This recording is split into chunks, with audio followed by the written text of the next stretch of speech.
Hello everyone.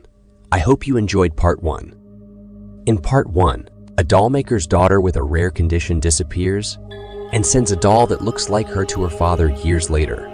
The father discovers a warehouse filled with dolls made from real children's faces and confronts his daughter, who has become a monster seeking revenge.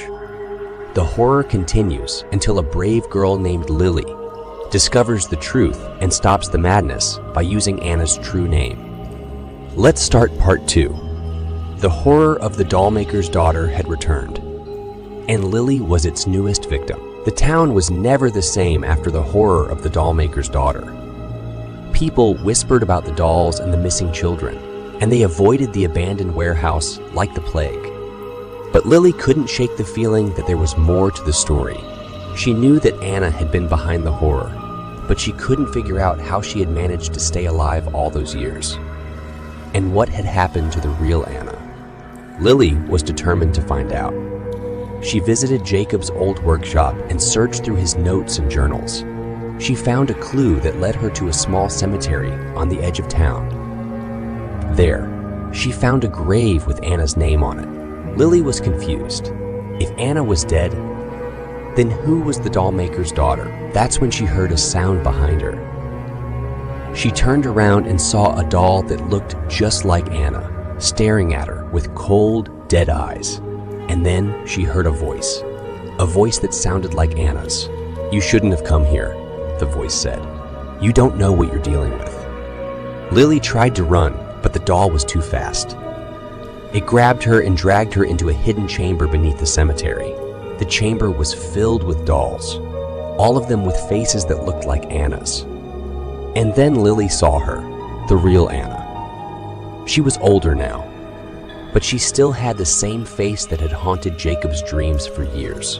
Anna explained everything to Lily. She had made a deal with a dark force to stay alive, but the price was steep. She had to create dolls that were so lifelike that they could capture the souls of the children they resembled. Anna had been trying to find a way out of the deal, but she couldn't do it alone. She needed Lily's help. Lily was terrified, but she knew that she had to help Anna. Together, they hatched a plan to break the deal and destroy the dolls. But as they were about to put their plan into action, they heard footsteps approaching. It was the dollmaker's daughter, and she was angrier than ever.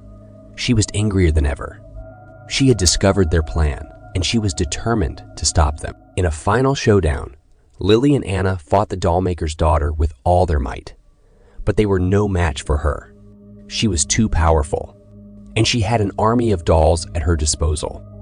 The last thing Lily saw before she blacked out was the dollmaker's daughter's face, twisted into a cruel smile. When she woke up, she was in a different place, surrounded by darkness. She tried to move, but she couldn't. Lily struggled to move, but she was trapped inside the doll. She could see everything around her, but she couldn't control her own body.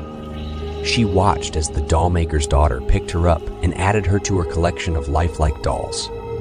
Days turned into weeks, and Lily lost track of time.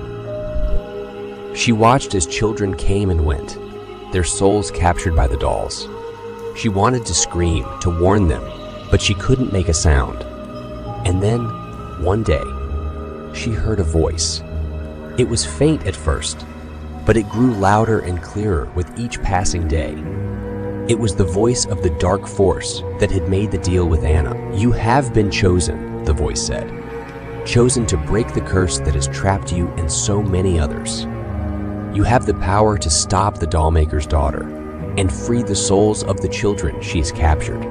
Lily didn't know how she could help. She was just a doll trapped in the grasp of an evil force. But the voice was insistent. She had a role to play, and she had to play it soon. One night, when the dollmaker's daughter was asleep, Lily felt a surge of energy flow through her. She felt her limbs come alive, and she could move once again. She looked around, and she saw that the other dolls had also come to life. Together, they formed a plan to stop the dollmaker's daughter, once and for all. They worked in secret, using their newfound mobility to gather weapons and tools. And then the night came. the night when they would confront the Dollmaker's daughter and end her reign of terror. They crept through the abandoned warehouse, their eyes fixed on the Dollmaker's daughter's lair. They burst into the room, their weapons at the ready. The Dollmaker's daughter was caught off guard, but she fought back with all her might. It was a fierce battle, but in the end, the dolls emerged victorious. As the dust settled, Lily noticed something strange. The Dollmaker's daughter had transformed. She no longer looked like a doll. She looked like a woman with a face that Lily recognized. It was Anna. Lily was confused. How could Anna have been the Dollmaker's daughter all along? But then she remembered the deal that Anna had made with the Dark Force. She had traded her soul for eternal life, but the price was the creation of lifelike dolls that could capture the souls of children. Anna had been trapped in her own curse all these years, creating dolls to keep herself alive. And now, with the curse lifted, she was free. Lily and the other dolls watched as Anna's body dissolved into dust, and they knew that the horror of the Dollmaker's daughter had finally come to an end. But as they celebrated their victory, they couldn't help but wonder, what other dark forces were lurking in the shadows, waiting to strike? They knew that they had to be vigilant, to watch for signs of danger, and to be ready to fight back.